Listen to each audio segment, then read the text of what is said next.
Wait, it's coming out! It's pink! They said his blindness was incurable until a janitor's niece reached through the rain and whispered, "Don't move." When she pulled the silver thread from his eye, he saw light for the first time, and something far darker behind it. Welcome back, my beautiful family and friends. If you're hooked in and you're ready to enjoy this story, click subscribe and let me know in the comments where you're watching from, because tomorrow I will be giving you another story just as interesting as this one, and you don't want to miss it. Now let us begin. Rain stitched silver threads across the courtyard of Vale Tower, where marble and mirrors gleamed like wealth, pretending the city didn't exist. Inside that hush of polish sat Ethan Vale, 10 years old, head tilted toward the rain because sound was the only world he knew. His father, Nathan Vale, paced nearby, voice clipped as he discussed projections and investors, the next billion-dollar product that would make tomorrow's headlines. Ethan traced the air with small, curious hands, reading the world through temperature and echo. His father never noticed. Nathan noticed deadlines, not raindrops, success, not silence. Sight was something you bought, not something you were born without. Then she appeared. Aria, barefoot and slight, the janitor's niece, crossed the marble floor with a mop and bucket. Security usually hurried her along, but tonight she stopped. Her gaze locked on Ethan, not with pity, but knowing. "Ethan?" she whispered, stepping closer. "Can I stand here?" He turned toward her voice, sensing something gentle beneath it. Aria knelt, the courtyard lights reflecting off his clouded eyes. And then she saw it, at the edge of his iris, a glimmer that didn't belong. Not natural, not human. Ethan flinched, rubbing his eye. "It itches," he murmured. Aria swallowed her fear. "Don't move," she said softly. "I won't hurt you." Security's radios crackled. Nathan's voice cut off mid-sentence, but Aria lifted her hand anyway. Her nails were short, her touch steady. She pinched, pulled, and a filament no thicker than a hair slipped free, twitching faintly in the light. The courtyard fell silent. Ethan gasped. "Dad?" For the first time in his life, the rain wasn't just sound. It glittered.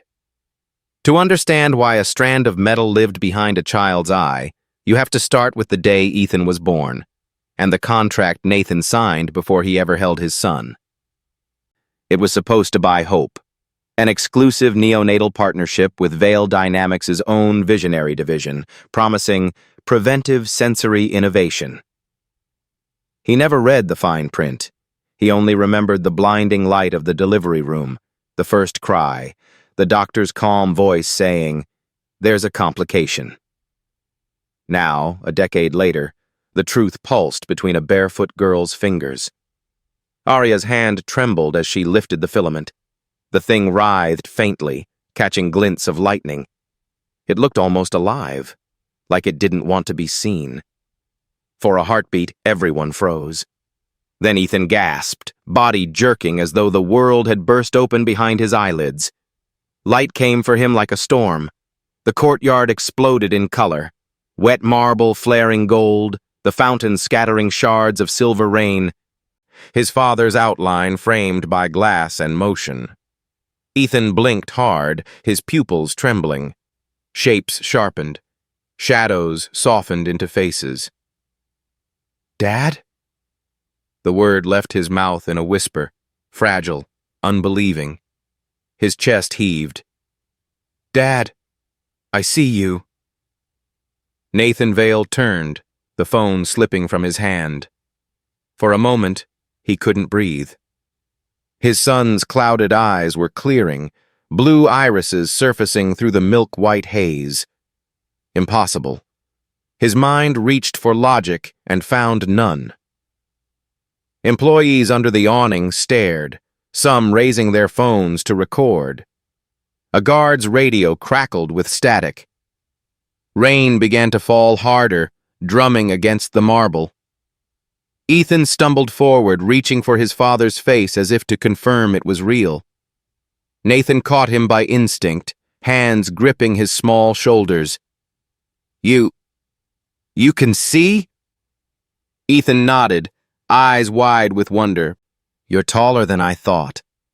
A laugh, half sobbing, caught in his throat. Nathan's heart slammed against his ribs.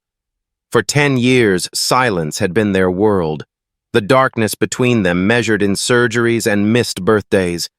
And now this barefoot stranger had undone it in seconds. "What did you do?" he demanded, voice shaking. "What did you do to him?" Arya stepped back, drenched to the skin, clutching the metallic thread. I just pulled out what wasn't supposed to be there." "Security!" Nathan barked. 2 men in black rushed forward, their boots splashing through puddles. Ethan's eyes darted from his father to the girl. "Don't hurt her!" he shouted. His voice was clear, bright, echoing off the glass walls like a miracle daring the world to believe it. The guards hesitated. Nathan's expression hardened. "Take her to medical. I want scans, full evaluation, everything." "She helped me," Ethan cried, tugging at his father's sleeve. "She made it go away!" Nathan looked down at the filament Arya still held. It blinked faintly, once, twice, and then went dark. Something in him twisted, the part that knew miracles didn't come from barefoot girls with buckets and mop rags. They came from research, funding, control. "Take her," he repeated. As they dragged Arya toward the glass doors, the courtyard lights flickered. Ethan blinked again. The color bled out of his vision, edges softening. "Dad?" His voice trembled. "It's fading." Nathan froze. "What do you mean, fading?" "The lights. They're going away," Ethan whispered, pressing his palms to his eyes. The rain shimmered for one last instant, and then, to him, the world went dark again. Nathan turned sharply toward the retreating guards. "Stop! Bring her back!" But Arya was already gone into the corridor's glare, the filament still clutched in her hand. Above them, the storm broke fully.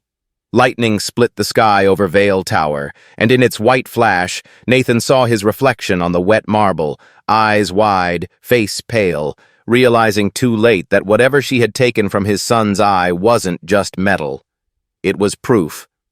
Fluorescent light flooded the emergency wing of Vale Medical like a stage no one wanted to stand on.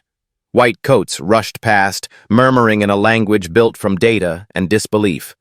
Machines beeped, screens blinked, and at the center of it all, Ethan Vale sat trembling on a gurney, his pupils rolling like lost marbles beneath fluttering lids. "Retinal response is collapsing," a nurse said. "Optic activity spiked, then dropped." Nathan pushed through the crowd. "You said he was blind for life.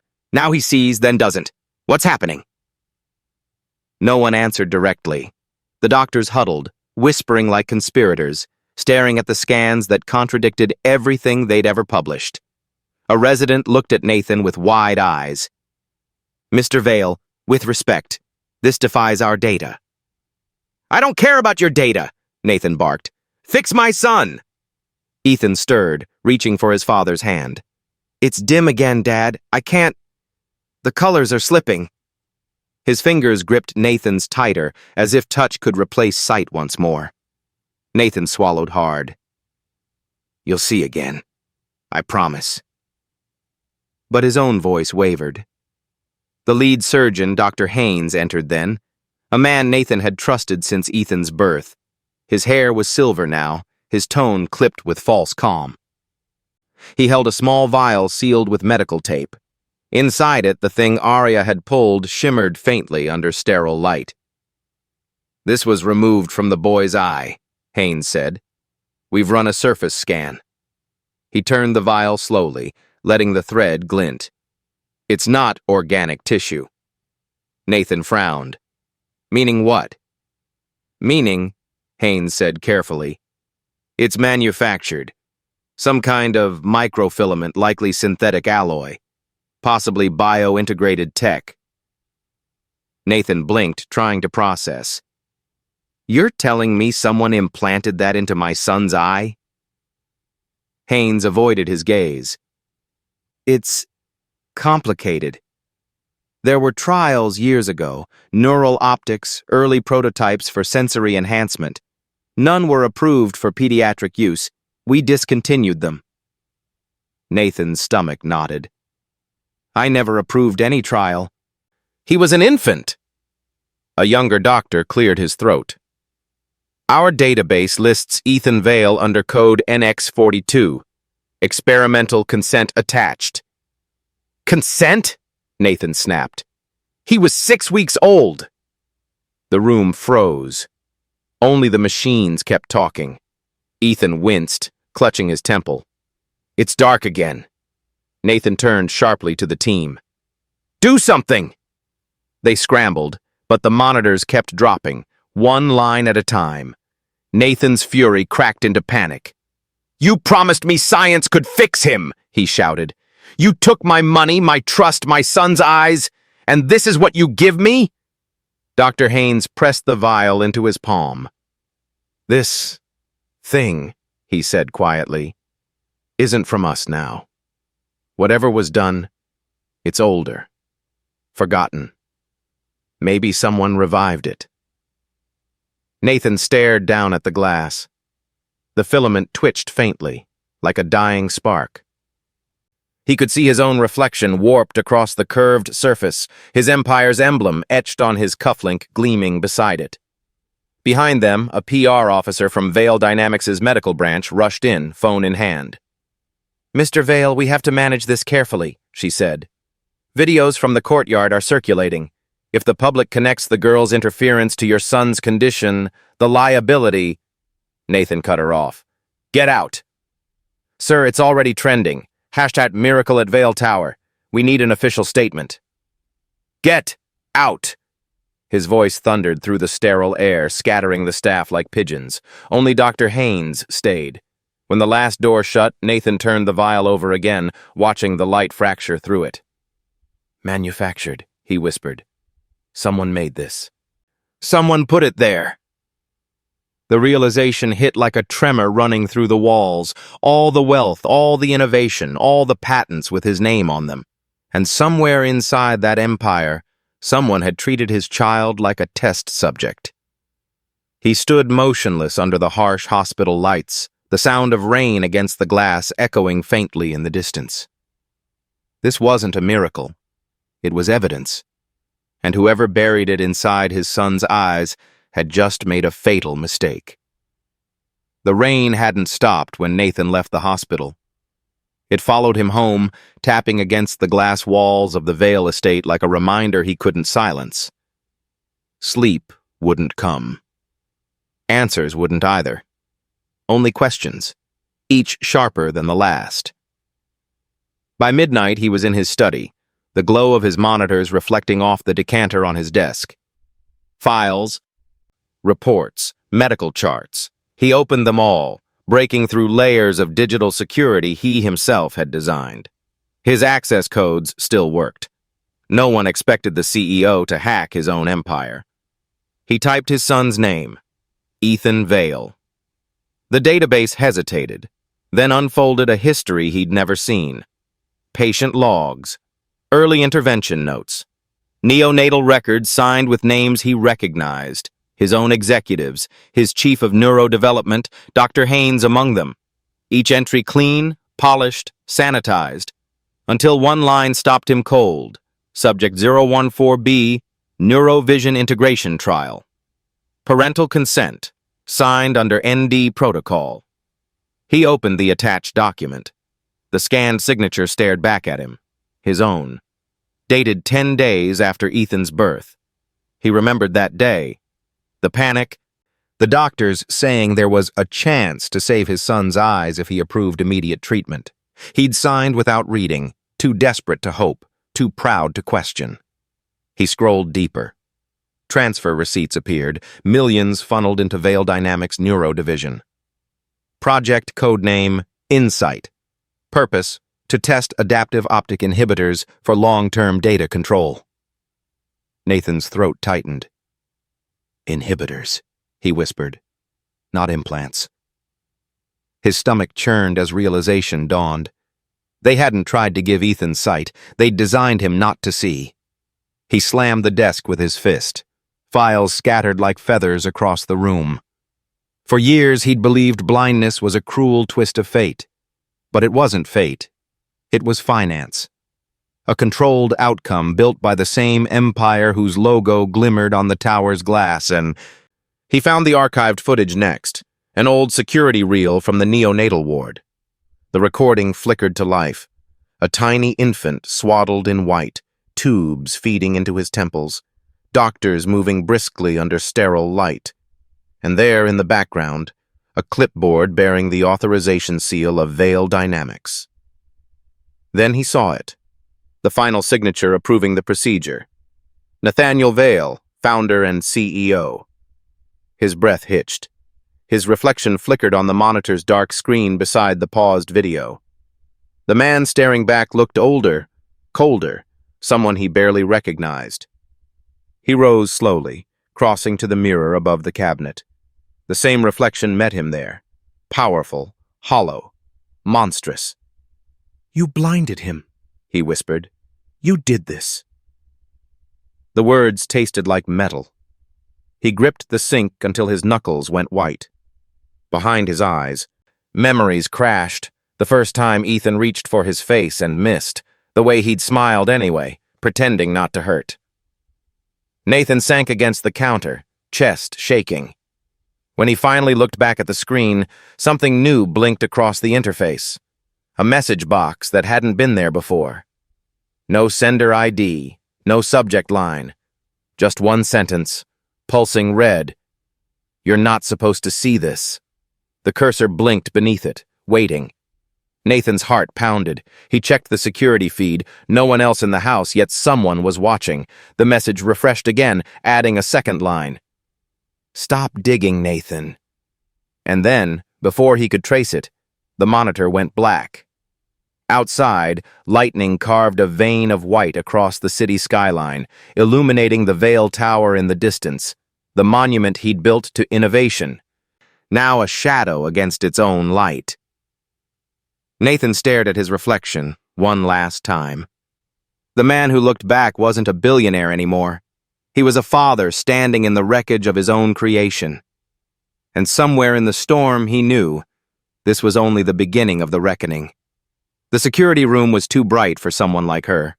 Bare feet pressed against cold tiles, Arya sat hunched on a metal chair, her fingers tracing the small pendant around her neck, a dull bronze circle with a faint engraving of a leaf. Her grandmother's.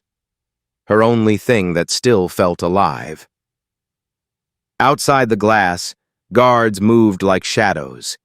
They weren't sure whether to treat her as a criminal or a miracle. Inside, silence hummed. A sterile, mechanical kind of quiet that swallowed the sound of her heartbeat. When the door opened, it wasn't a guard who stepped in. It was Nathan Veil. He looked exhausted, the kind of exhaustion that came from losing control of things money was supposed to protect. His suit hung open, his tie crooked, his eyes, once flint and logic, now clouded with something heavier. Guilt. Arya didn't look up. "Am I under arrest?" she asked softly. Nathan hesitated. "That depends on what you did to my son." She lifted her gaze then, calm and steady. "I took something out of his eye. Something that wasn't supposed to be there." He sat opposite her. Between them, the glass pendant caught the fluorescent light. "You could have blinded him permanently," he said. "You had no medical authority." Arya smiled faintly. "Neither did the people who put it in." The line struck him harder than she knew. For a long moment, neither spoke. Nathan's mind replayed the files, the signature, the coded words. Neural inhibitors, controlled outcomes, parental consent. His voice cracked. "How did you even know what to look for?" Her fingers tightened around the pendant. Because I've seen it before. Nathan leaned forward. Where? She swallowed. Back home. In the hills outside Port Haven. My brother, Leon. He went blind when he was 12. The clinic came to our village offering free treatment. They said it was a gift, testing new lenses to help the poor see again. My grandmother didn't trust them, but we didn't have a choice. My brother wanted to draw again. Her voice shook, but she didn't look away. They took him in for a day. When he came back, his eyes glowed at night, faintly, like something was alive inside. They said it was normal. 3 months later, he died. The clinic vanished. And when we washed him for burial, she paused. Something small and silver came out of his tear duct. Nathan's chest tightened. The same alloy, the same shimmer. My grandmother said light hides inside truth, Arya whispered. You just have to look at the right angle. She taught me to see what others ignore, the way sickness breathes, the way lies flicker. Her eyes flicked toward him. When I saw your boy, I knew that glow. It was the same as Leon's. And I swore if I ever saw it again, I'd pull it out before it killed someone else. The room was silent, except for the hum of the vent. Nathan stared at her, every word cutting deeper than the last. He'd spent years mocking people like her, calling them superstitious, unscientific. Yet here she was, proving that her belief had seen more truth than his billions in research ever had. He rubbed a trembling hand over his face. You're not wrong, he admitted. The company, the doctors, they did things I didn't know about. My son was one of them. Arya looked at him then, not with anger, but with sorrow. You looked at him, she said softly. But I saw him. Nathan's throat closed. Before he could respond, the security monitor on the wall flickered, an alert flashing red. Someone had accessed restricted archives again.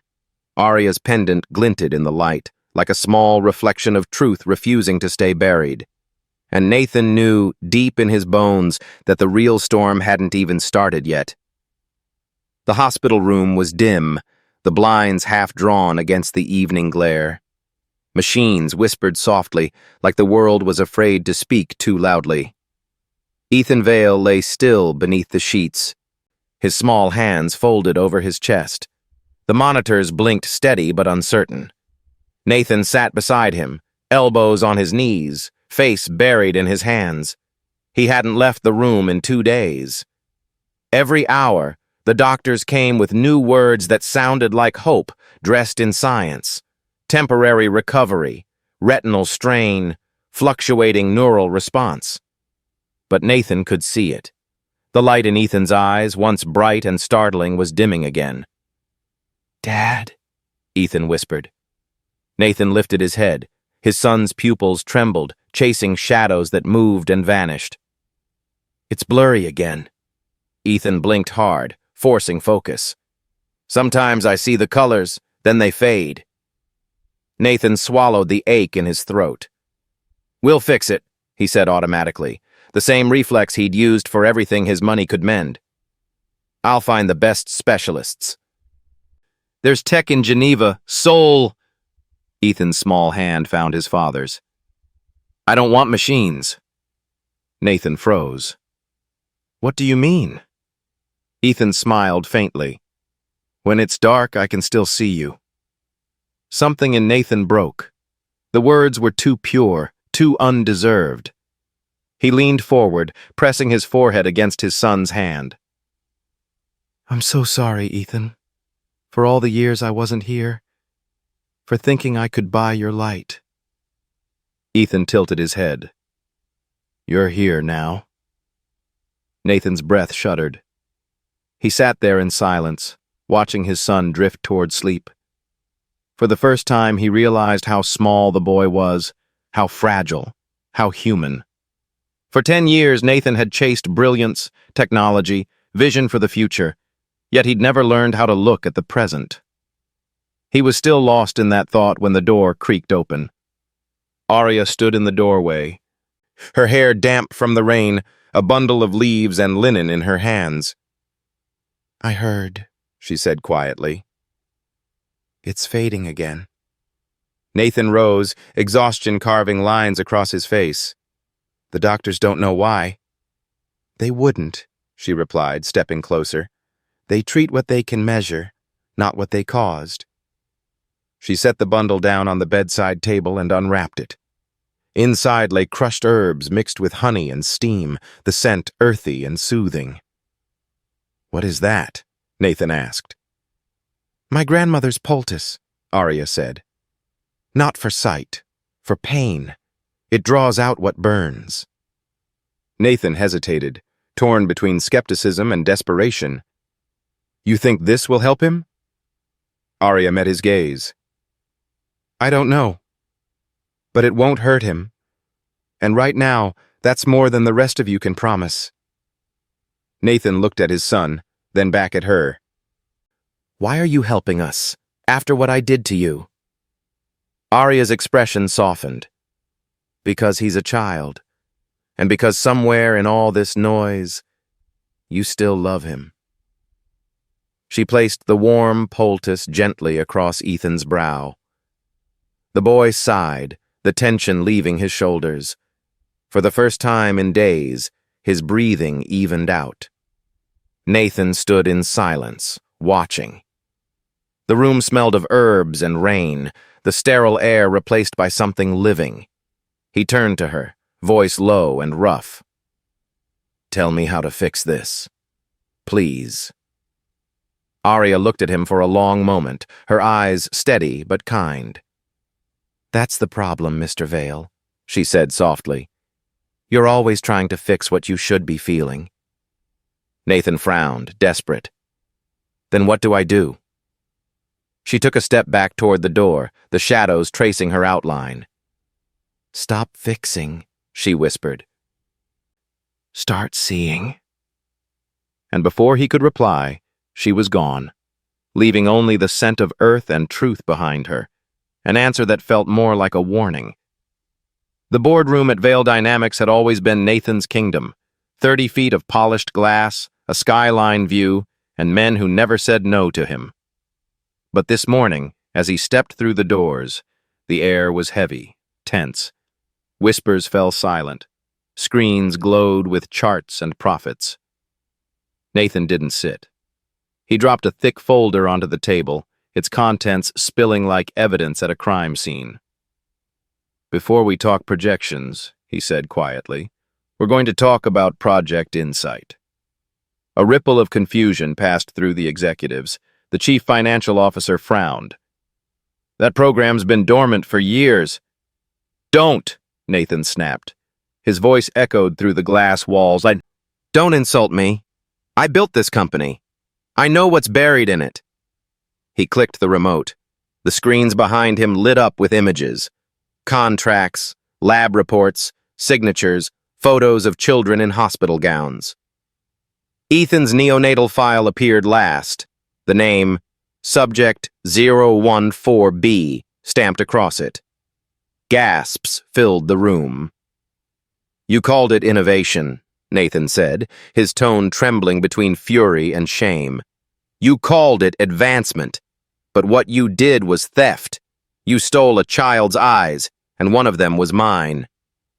A murmur broke the silence. At the far end of the table, Dr. Adrian Lang, Nathan's former mentor and head of neurotech development, adjusted his glasses, his composure eerily calm. "Nathan," he said softly, "you're letting emotion cloud your judgment. Project Insight was never personal. It was about progress." "Progress?" Nathan barked out a bitter laugh. "You turned my son into an experiment. You buried his name under a code number. You tested inhibitors on infants and called it data." Lang's expression didn't change. "We did what we had to. Every breakthrough comes with risk. You of all people should know that. Nathan's voice dropped to a dangerous whisper. Risk ends when it's no longer your child. The room erupted. Executives whispering. Board members fumbling for statements. The legal counsel already drafting damage control in their heads. Nathan raised his hand, silencing them all. He turned to the screen again, showing the video from 10 years ago. The tiny baby with wires along his temples, the faint glow behind his eyelids. Then, the signature. His signature. I was blind, he said quietly. Not my son, me. I signed this chasing headlines and patents. I thought we were saving the world, but the truth is we were blinding it. A reporter's voice echoed faintly from the hallway. The press had already arrived. The leak had spread faster than the company could bury it. Lang stood. You don't have to destroy everything, Nathan. We can contain this. A statement, a recall, an apology. Nathan stepped closer. No. You can't contain what you refuse to see. He pulled a document from his coat pocket, the whistleblower release he'd filed that morning with the Department of Ethics and Medical Regulation. He slid it across the table. This ends today. Every file, every record, every experiment, we're turning it over. Lang's composure cracked for the first time. You'll lose everything. Nathan nodded slowly. Then maybe I'll finally see what's worth keeping. Outside, the muffled roar of reporters grew louder as the doors burst open. Cameras flashed, questions fired like bullets. Mr. Vale, is it true your son was part of a human trial? Did you approve the implants? Nathan didn't answer. He simply walked forward, light exploding around him from every direction. Flash after flash, like lightning caught in glass. For once, he didn't flinch. The glare didn't hurt anymore. Because this time, he wasn't hiding from the truth. He was walking through it. And for the first time in his life, Nathan Vale truly saw. The storm had passed. Days bled into a quiet Nathan had never known. The corridors of Vale Medical were calm now. No press, no lawyers, no bodyguards. Just the faint hum of machines and the scent of antiseptic giving way to morning air. Ethan's room, once crowded with chaos, was finally still. His son sat by the window, sunlight washing over his face. He tilted his head toward it, blinking against the brightness. Too much? Nathan asked softly. Ethan grinned. It's just loud. Nathan chuckled under his breath. Light can be noisy, can't it? Ethan nodded, eyes still half shut. I see colors now, not just shapes. Everything moves, like it's breathing. He pointed outside.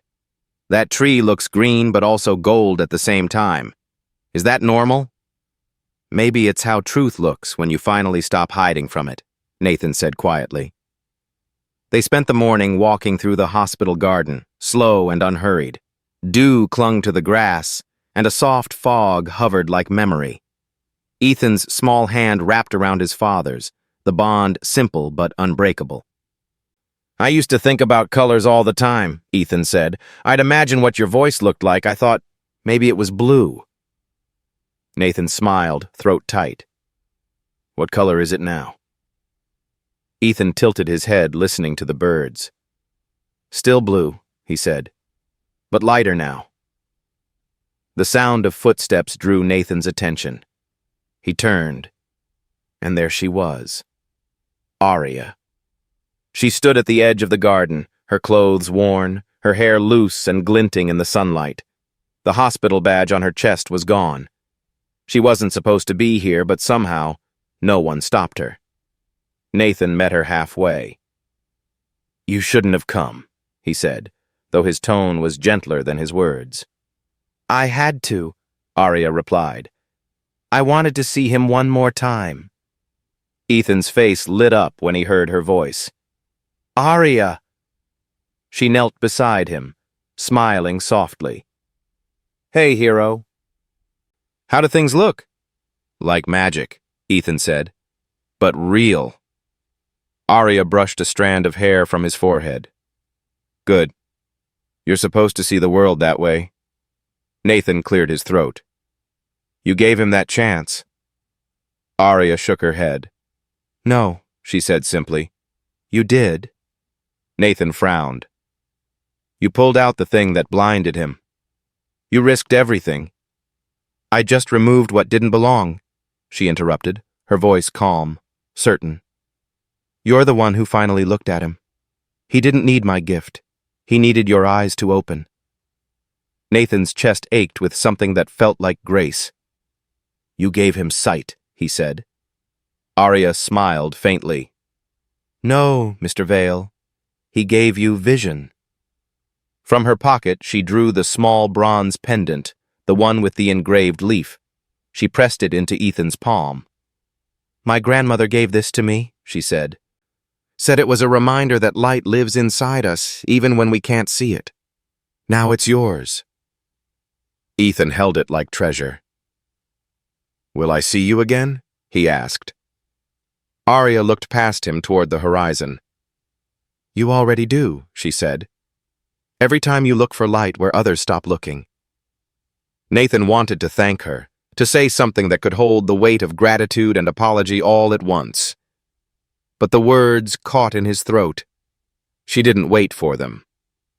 By the time the sun crested the trees, she was already walking away, barefoot, steady, her figure blurring into the golden haze of morning. Nathan stood there beside his son, watching her fade into light. For the first time, he didn't feel the urge to chase what left, because for once, he understood. Some miracles aren't meant to stay. They're meant to remind you how to see. The world moved on, as it always does, but this time Nathan Vale moved with it, not above it. Months had passed since the storm. The press conferences, the trials, the collapse of an empire built on deception. Vale Dynamics no longer towered over the skyline. The company was dismantled, its patents released for public reform.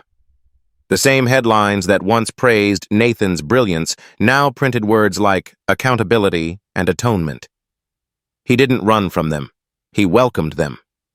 A soft narration filled the air as a news montage played across screens. Hospitals overhauled their ethics policies. Medical boards reopened cases once deemed unexplainable, and whistleblower protections were expanded worldwide. Nathan's voice cut gently through the noise. We were blinded by progress, by the belief that vision could be engineered without heart. But true sight comes with responsibility. It's not just what we see, but who we choose to look at. The camera drifted through the lobby of a new facility, a modest building, white walls and open sunlight.